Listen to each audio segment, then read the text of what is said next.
published, he pushed out beautifully shot, gorgeous PSAs, like public service announcements. It was amazing. And that ad actually generated fewer donations than a single column by Rick Riley. Rick's column generated $1.2 million in individual donations. Oh, David Beckham's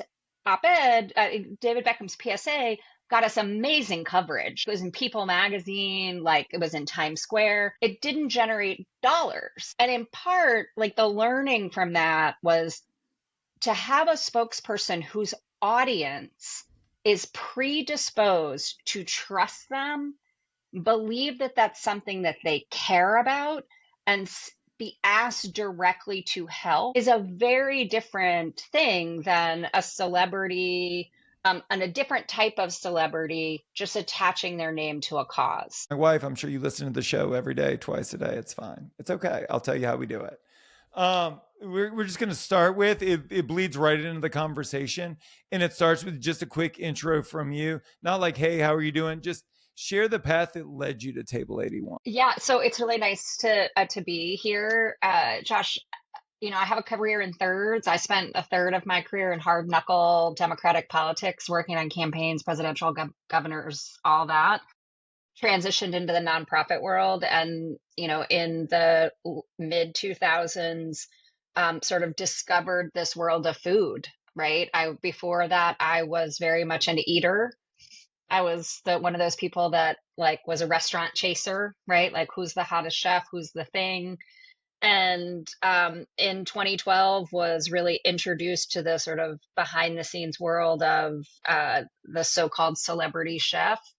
And in addition to all the tattoos and all the coverage and all the things, like really discovered this world of community-based doers who would be really useful to us on how we shape policies and practices related to food. But it's a career that started in the hardscrabble world of democratic politics and moved to the global stage, working with organizations like the UN. And, in the early 2000s and mid 2000s, food found me. So, what's the through line? Like, if I was to look at my own career, and it has been varied as well, it was always that I'm an avid learner and I love to Yep. teach. Yep. And so for you, we're looking at policy and campaigns and kitchens and classrooms. What is the through line that connects it all? It's a great question. I wish, my mom often asked that question when I was younger, right? Like, what are you doing? For me, I think it was three things. It was endless curiosity, an urgency about what we need to do to change the world to be the kind of place that we want to live, and a fascination in this idea of how people who have platform and voice and opportunity and privilege can actually be the people to help us carry those stories forward, right? So really, like, I am endlessly curious. I'm a generalist in a lot of places. I believe there is an urgency to the work. Even if it takes decades, there's still an urgency to it. And I believe that there are these communities of people that can really help simplify really complicated topics and bring them forward. And so how to get them motivated to use that voice and that privilege has really been something that I've dedicated my whole career to. Seems like a hard career, Catherine. Like, I can't imagine. No, seriously. Like, I've worked with a ton of chefs, right? And they're all across the board, like kind, outgoing, easy to work with, never lose their temper. I think that culinary, it's an art, right? And the people that are at the top of their game are probably best in the world at it, to the exclusion of other things. I also don't think people sit in a 250-degree kitchen and aspire to be on a stage, right? They see it differently.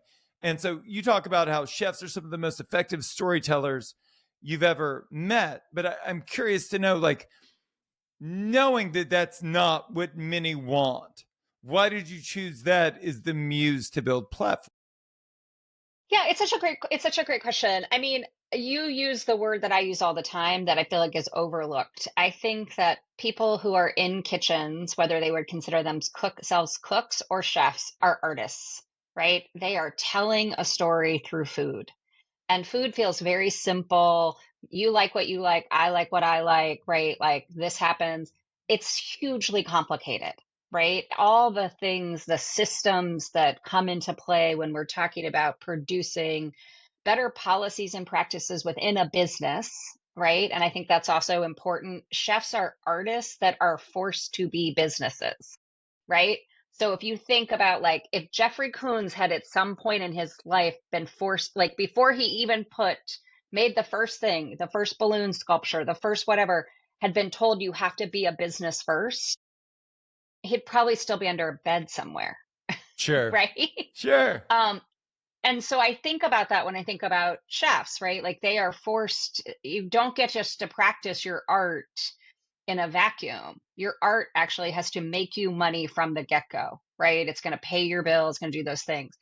And that is, you could not do anything. But what I think is really interesting is that the more a chef moves through their career, the more a chef and a cook learns about where the food comes from, who's producing it in the field, the fisherman, the boat, the lab, even, right?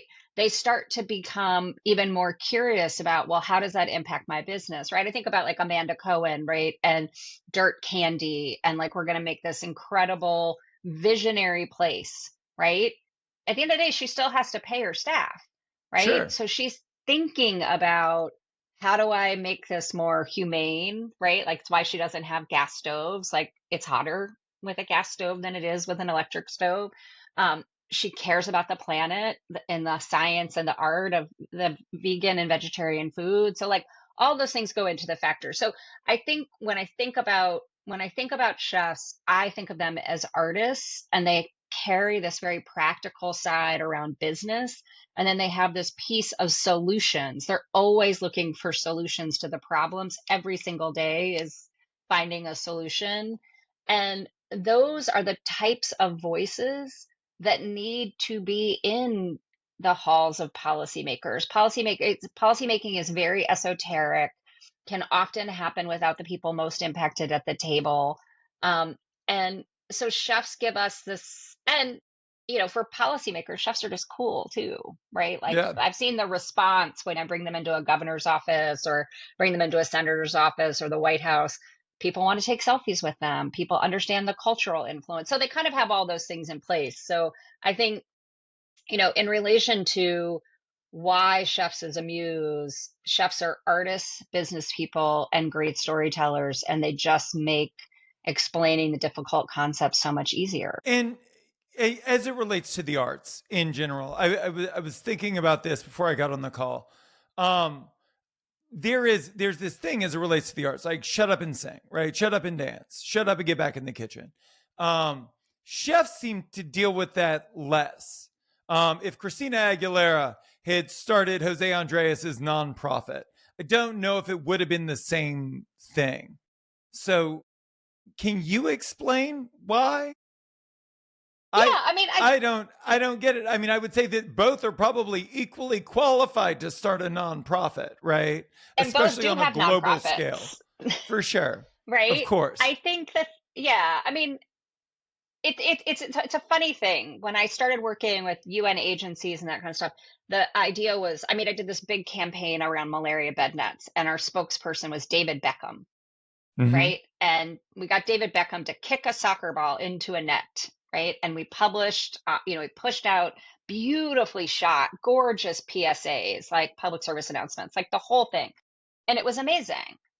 And that ad actually generated fewer donations than a single column by Rick Riley, who was a Sports Illustrated columnist at the time. Rick's column generated $1.2 million in individual donations, right?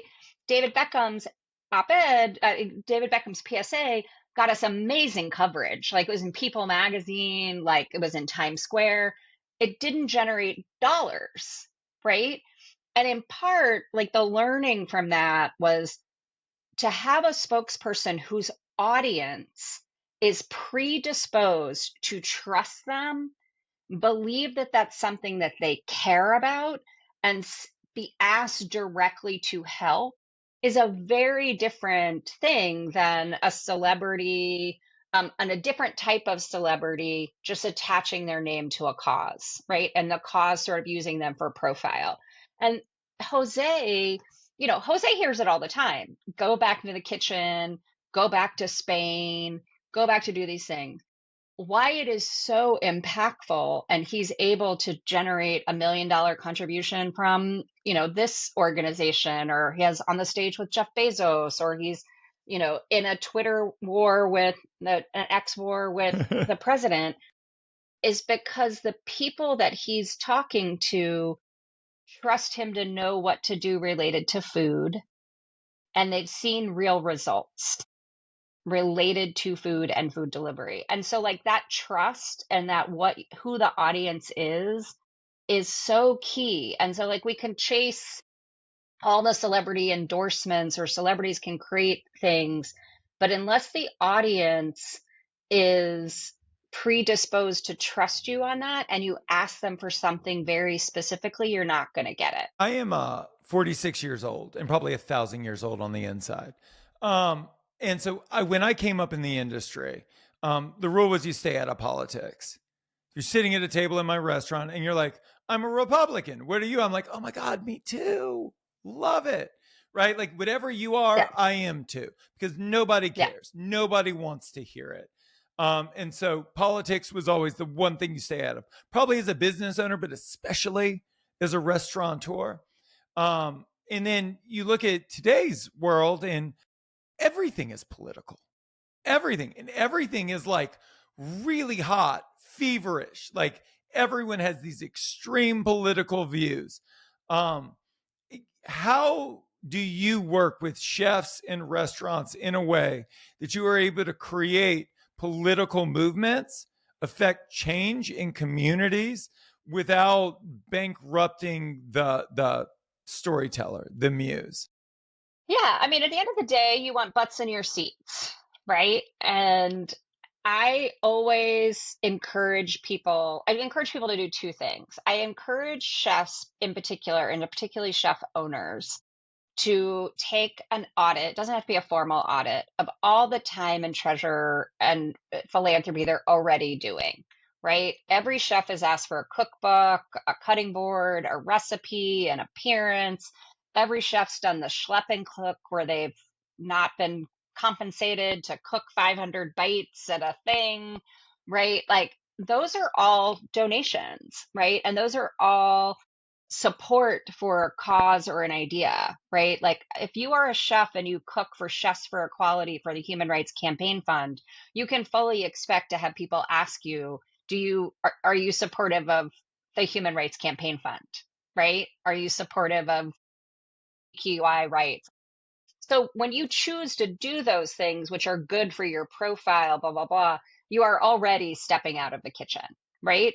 So the first step I tell folks to do is take a snapshot.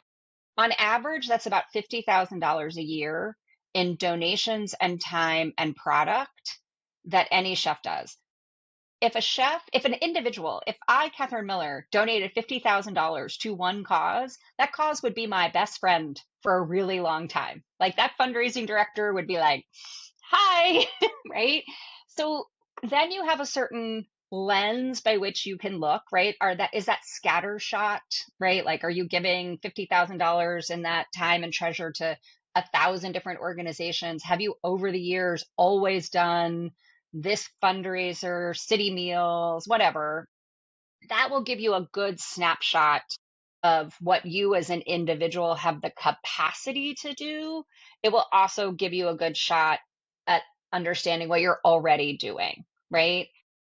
And I think that's important because I think it helps these celebrities say yes more impactfully and no more kindly, right? Because if you say no to the Girl Scout troop, the Girl Scout troop's like, fuck you, why did you say no to me, right? But if you tell the Girl Scout troop, hey, no, not this time, but come back to us next year because this year we're donating to the Humane Society, or this year we're doing chefs, like people understand that. They don't understand a no, they understand a no with an explanation. right? So there's that piece. So I think like fully understanding that is the first step because it opens the mind to I'm already doing this, right? I'm already active in these communities. The other piece, which you mentioned, is like how not to bankrupt the business if you get, out into the world and you're talking about issues, you're talking about SNAP, you're talking about government shutdowns, you're talking about presidential elections, all of that kind of stuff. And that's a really important discussion about is it you, Josh, or is it full comp, Right. right? Is it the business that you're putting out there? Probably not, right? Like Right. you're not putting the business out as the brand. So there is no politics in the kitchen, right? Like there is no politics when a diner sits down, right? You, Josh, or any other, when Tom Colicchio, you would never really know except on social media. You wouldn't know it if you walked into Kraft, Sure. I agree with that. all the work he does, right? Yes. And you wouldn't know it if you watch Top Chef, right? Like, but you would know it if you follow him on X. You would know it if you follow him on Instagram. And that's where those audiences are more likely to engage in those things anyway. So but you have to decide, is it the business or is it me? And how do I separate them? Right. And again, that audit will help you also determine that too. Yeah, I think that the nature of the industry, and it's one of the reasons I wanted to have you on the show, is that we are always running away from pain. We're not running towards benefit. I'm only speaking for myself, but everyone else I've ever talked to as well. And so understanding that that is kind of the nature of the industry for so many of us. One of the things that drew me to you was you've spoken very openly about the risk of staying apolitical. And so there are all of these benefits, right? And you touched on some potential drawbacks, and that's great. But like, what I worry about is that like people will listen to this conversation. I don't care what anybody's politics is. I just worry that my concern is that they're part of the conversation, and myself included in that, because one of the reasons I had you on the show was for a pep talk, because I'm very afraid to do the same thing that you're espousing for on the show. But there is a risk. There's a risk to staying apolitical. Can you unpack that for me? It's a two-sided risk, right? Like it's a coin. Like there's definitely risk to getting into the piece. Like you're going to alienate some people. Some people are going to tell you to shut up and get back in the kitchen, right? The other side of that risk is that everything happens to you and you have no control, right? And I've seen this related to wage and workforce issues in particular, right? Where the owners are like, nope, like I'm not going to talk about minimum wage, or I'm not going to talk about unionization, or I'm not going to talk about healthcare. I'm just going to stay out of that fight. And you know what happens when you stay out of that fight? Government decides for you, right? Like, and not always to your benefit. I mean, we saw this in DC where a lot of restaurants moved to service charges during Right. COVID, right? And then the city council decided they were going to cap the service charge. They were going to tell businesses how much money they could make, right? And the businesses were like, "But we're the only ones this is happening to, Right. right?" And it's like, because you didn't make an articulate case for the rent relief you need, the small business tax credits you need, the health care benefit, exception that you need, the landlord relief you need. Like you are not, when you don't engage in this system, the system does things to you, right? And so the risk of staying out of these things is there's an equal risk to that. That said, I always tell people there's three things that you should do. You should pick a cause, get to know the organizations that already work on that cause, and get really educated, and then take baby steps. Because the one thing I have seen is, because I actually think chefs run right into the pain, right? Like I think they're like Sure. clogging the grease trap and Right. picking up a flaming thing and playing with a sharp knife. I'm like, oh yeah, like, right. And I think some people get really excited about, oh, Catherine told me I should use my voice, and Catherine told me that I should get involved, and I did these things. And then they run off half cocked. And like, you know what no one needs? No one needs another nonprofit. Like, we don't need another organization competing for time and space and money, Sure. right? We don't need someone finger point lecturing a politician about why they're an idiot, right?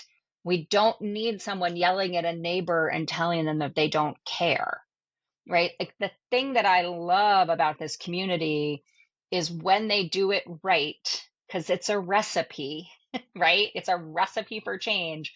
When they do it right, they bring the most unexpected people to the table and to that conversation in a way that many people can't.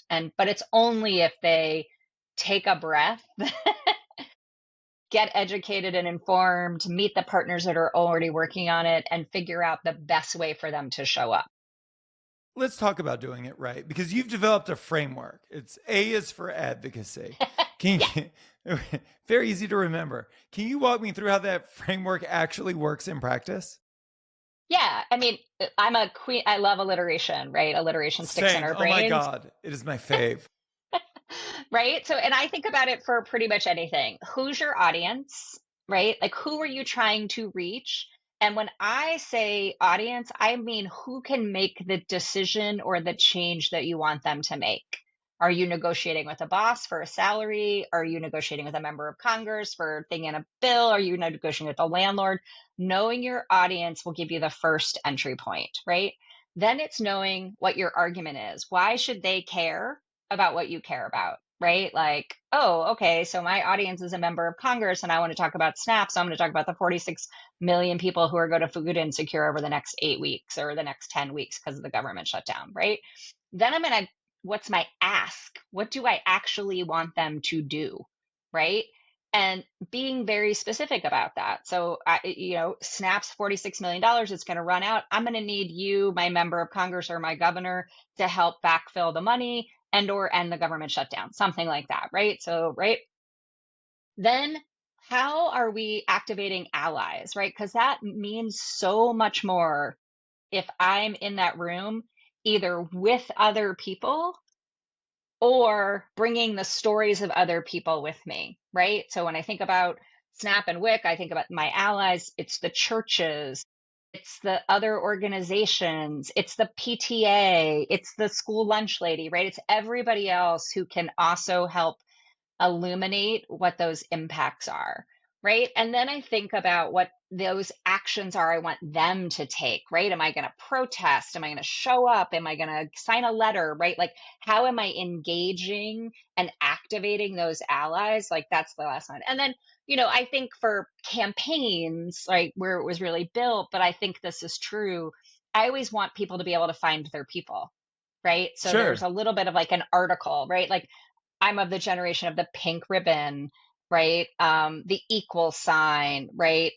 In today's world, it's the hashtag, right? It's bakers against racism, right? So, like, I do think like how you find your people is really important. And in, the sort of framework of A is for advocacy, it's under this idea of like an asterisk next to article, but like it's the visual representation, whether it's a hashtag, a color, or an icon that helps you just identify like minded people. And I think if you do those things, whether they're in business negotiation, whether they're in policy, whether they're like, it works. The whole time we're talking, I wonder how many people are thinking externally and how many people are thinking internally. Meaning, how many people are thinking about sustainability, environmental sustainability? How many people are thinking about, food insecurity, the homelessness population, and children that go to school without lunch, and all of these things? And how many people are thinking about our industry? Because you don't think of advocacy and think of the industry itself. And I would argue that when you look at what a major employer we are generally, nobody does it worse than the hospitality industry. Not even, I'm going to go further. I'm going to say nobody does it worse than the restaurant industry, because I would argue that the hoteliers have their shit together. Um, So nobody's advocating for us. I've got a bucket list, Catherine, and one of the things on my bucket list was get to be elected to a political office. So when I was in my 30s, I was elected to the Hollywood Hills West Neighborhood Council. Check that Nice. off the list. I think I was on there for 2 years. And here's what was fascinating about it. All of these people get elected. Some people are retirees. Some people are actively working in the community. I was the only one working in my industry. And I would argue that 50% of the things that came before the council were food and beverage related, license related, permitting related, relating directly to the industry. And like they are voting on whether you have the ability to sell beer and wine or full liquor, whether you have the ability to entitle this building that a landlord spent $10 million on and you just spent $2 million renovating, right? And it was amazing because when you look at the individuals, not that I'm making a personal judgment against any of them, but they don't know a fucking thing about the industry and what is required. Because, as an example, in Los Angeles, the second largest city in the country, the difference between beer and wine and full liquor, the difference to a neighborhood is nothing. But the difference to the owner of that business translates to millions of dollars over the lifetime of that. And so, to get back to the original point, like if we don't advocate as an industry for ourselves, because I will tell you, being on that council, not a pleasure, definitely a time suck, right? Sat through endless things. But what you see is that the developers are out there getting the variances. They're the ones that are getting what they want done. They're not showing up. Their lawyers are showing up, and there are many of them in very nice suits. And then the restaurateurs are in there by themselves in cargo shorts saying, this would be really nice for me. And then they get shot down. But there's no internal advocacy system for this industry to make sure on a local level, state level, national level, that we are protected. And so I would ask you, what does advocacy look like for us advocating for ourselves? What could people do today? Yeah, I mean, it's a slight disagreement that I think, I mean, listen, like during COVID, what we realized is that there was nothing for the independent restaurant industry, right? It's why when I was still at the James Beard Foundation, why we funded the startup of the Independent Restaurant Coalition, right? There are your local, like here, and I live in Washington, D.C., our restaurant association in metropolitan Washington, which covers the greater DC area, is amazing, right? But there's a difference between like the the industry itself doesn't quote unquote exist really, right? Like airlines exist, right? Cruise ships exist, hotels exist, right? Large companies own these things. So that's why the National Restaurant Association, for most of its history, has been controlled and funded primarily by large scale restaurant groups, right? And so that does lobby at the benefit of McDonald's and Chili's and Clyde's and right, all of those things. But what we realized was that there wasn't somebody who was trying to coalesce the other 750,000 small businesses that are restaurants, bars, and entertainment places that serve food, all of those things, and try and coalesce them across a cohesive business agenda, right? Some of that is the state challenges, some of that is the federal challenges. I would argue that there are those things in different communities, whether it's the business development organizations, whether it's the restaurant associations at the local level, which tend to be much more controlled by the independent restaurant groups. But your other point about it's really easy to get elected. It's really hard to govern, Yeah. right? Because the other piece of this is that, the national restaurant industry, the National Restaurant Association charges restaurants for serve safe and individual workers, right? to certify them, their food safety handling, charges them. That money goes into their political fund, which is then used at the state and federal level to lobby against things actually that might better benefit independent restaurants, like healthcare costs lower for smaller businesses of 50 people or less, a federal minimum wage with, in my opinion, no tipping that works as a livable wage so that every restaurant's on the even playing field, right? Like that, but they actively lobby against those things, right? Like and so like they're using the money of the independent industry to like not necessarily do the things that benefit the independent industry, but benefit the larger scale organizations, right? And so but it's also different. You mentioned this too at the beginning. Like there is a big difference. School feeding, WIC, SNAP, those are all gateway advocacy drugs for the chef. It's really easy people to understand. Farming, it's really easy for them to understand school lunch. Oh my God, to try and coalesce 1,000 businesses in a city around a business policy that makes sense for everybody is really hard, right? Because then you're dealing with individual business owners. And so a lot of people, a lot of restaurant folks shy away from the business side, and tend towards the social, environmental, community-based causes when they're doing the advocacy. And it's sad for me because I wish that these independent business owners were more involved in the business decisions that impact their daily lives. It's just fucking harder for them for all the reasons, for the business reasons, the emotional reasons, the social reasons. So I welcome them into the world of SNAP and WIC. I wish they would do more on minimum wage, healthcare, rent alleviation, like landlord conversations, health tax credits, all those things would make this a much more professional and sustainable industry over a longer period of time. Fix it. What should we do? Like really? Like what? Like where does advocacy start? Right? Like this show has a massive audience, and I can't imagine there are a ton of franchisees listening. Right? So that being the case, like you've got tens of thousands of independent restaurateurs listening. Like where do they start? Where they can advocate for themselves today within their own local communities that would positively impact their lives, their businesses in the industry. So I feel like it's three things that they can do. I think that every restaurant can make changes at the table, so to speak, in their own operations, in their own way of working, whether that's in the walk-in, whether that's in the standardization of, you know, benefits for their employees. Like it all starts with at home. Because the other thing is you want to be a legit spokesperson for these things.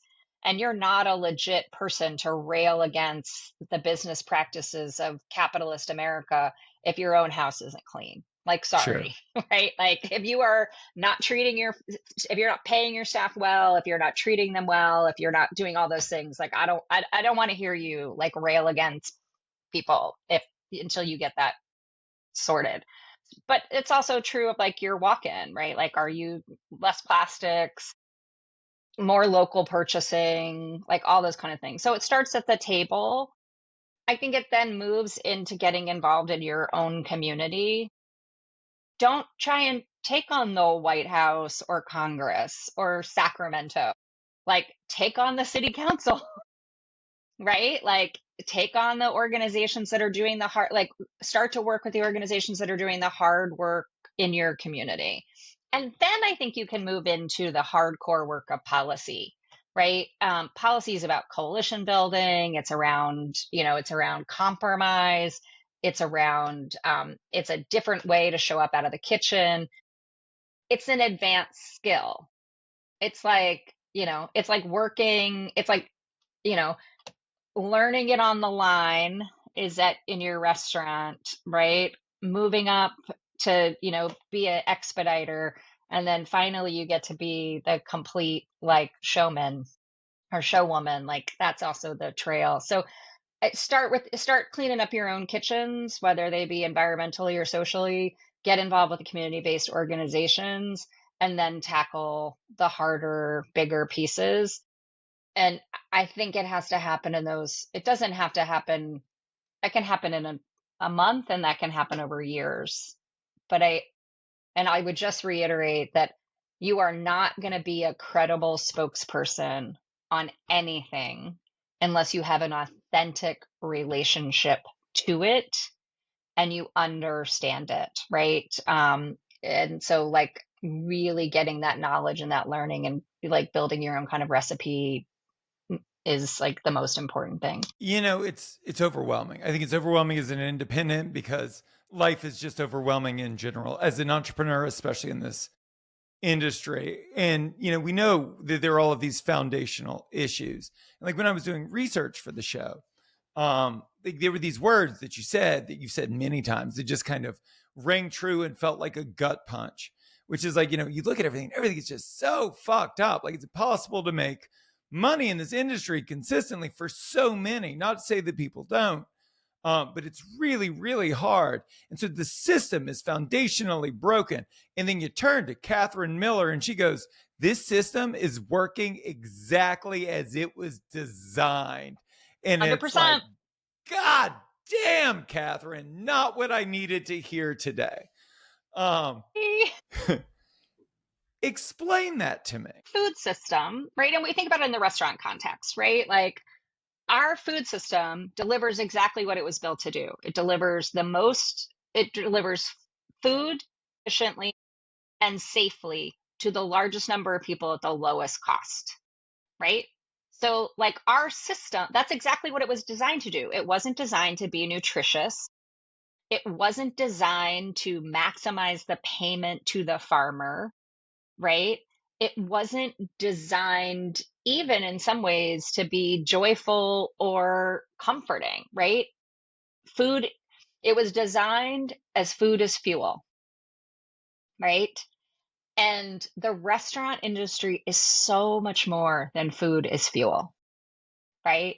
Restaurants are everybody's heard this from me for years, right? Like restaurants are the places where we celebrate our birthdays. It's like where we like celebrate our oh, birthdays. Oh, like hello? Here comes Alan Shia. Here Yes. comes Shia. Oh, That's and amazing. gone. Welcome. Tell him I said hi. I will. Welcome to Full Comp, bringing people together. Yes. Right. But like, so I think that it's that's awesome. I think this idea of like restaurants and what they mean more to us is food isn't just fuel. Food and restaurants are so much more in our communities and in our lives, right? And they can do so much more, right? They can be shining examples of the type of world that we want to see, right? They can, be places that source in lovely ways. They can be people that promote great business practices. They can be people who come to Capitol Hill, right? Like I think about, like, I'll end with this because, right, like, or you'll tell me when I'm over, but like, I think about Kwame and Wache a lot. Kwame's, like went on, came to DC, opened a restaurant that was like $400 a person, and it immediately closed. And he was like lambasted for it, right? Like all of these things. He now has his little mini empire, right? The food, but the difference was in one place he was making food, he cared about the experience. He was trying to sell a thing. He now makes the food he loves. Right. And you can taste it. You can taste the difference, right? And that authentic relationship to what is on the plate is also the authenticity of who he is, right? Like he's come to Capitol Hill. He's talked about his life as a hustler. He's talked about the benefits that he used. He's put his voice out there in a way that, yes, he's like doing celebrity golf tournaments. Yes, he's doing all this kind of stuff, But you can do that and still show up on Capitol Hill because that's your learned experience, and you can still create delicious food. You can do all of those things. Um, and it just takes a little bit of, um, it takes a little bit of melding both those sides of the art and the business and the compassion. I love your career. And as an outsider, I see the same through line in your career that you do. This idea of, um, I think that you credit storytellers, but I think you're an amazing storyteller yourself. That's very nice. Thank And you. one of the things that I've come to discover over time, I'm like 600 episodes and 5 years into this show, and almost half a century old at this point. And through all of it, what I figured out is I don't think that there are successful people. I think that there are successful habits, successful practices. And if you want to be successful too, in the same way, all you have to do is do those things and you will experience the same result. And so I would ask you, what should we steal from you? What are the tactics, the tools, the strategies that have served you well in your life and your career that we could internalize and would benefit us? I would say that I stole them back from the restaurant industry, right? Like, it's the mise en place. It's understanding where all the things are before you start. Because, like, I'm a chaotic home cook. My husband, like, every time I produce delicious things at the end of it, but like, I'm chaos, right? I'm not that way in my work life, right? I'm not that way in my career. When I was starting out and 22 years old and didn't go to a Harvard, I didn't go to an Ivy League. I came to DC as somebody from a small school in the South. And the thing I decided was, I'm going to work for the best people that I can possibly work for, who will give me a job, and I will do anything for them, and I will learn everything from them. And that is something that I see chefs and restaurants tours do, right? Like, I'm going to go. And then I realized later that, like, when you put all those pieces in place, the skills, knowing what you want to do, knowing the things you're going to need, that A is for advocacy, all those things, that makes it so much easier. It's so much easier when I follow the recipe in my kitchen than when I make something, Sure. right? Amen. And so, like, get the mise en place in place, for whether it's for your advocacy, whether it's for your restaurant, whether it's, for your consulting business, like, whatever. Like, you did all sorts of research, I'm sure, for this show. You, like, gathered all the things, you talked to all the smartest people. Like, just do it. Right? Like, everybody loves to talk. So, like, people will I tell my students all the time at the Culinary Institute. I teach at the Culinary Institute of America. I teach leadership and campaigns and policy there. And I tell my students, you will never have a better opportunity than this moment now to actually talk to everybody in the industry you want to talk to, because you're a student. They'll love to talk to you. And I think that, like, I'm not starting a podcast, but when you were starting this podcast, like, I'm going to talk to everybody because I'm not yet a competitor. You're starting you're a chef and a restaurateur. You want to talk to somebody about advocacy, just go talk. They'll happily give you 10 minutes. So yeah, get your mise en place in place, and then take advantage of every opportunity that's in front of you.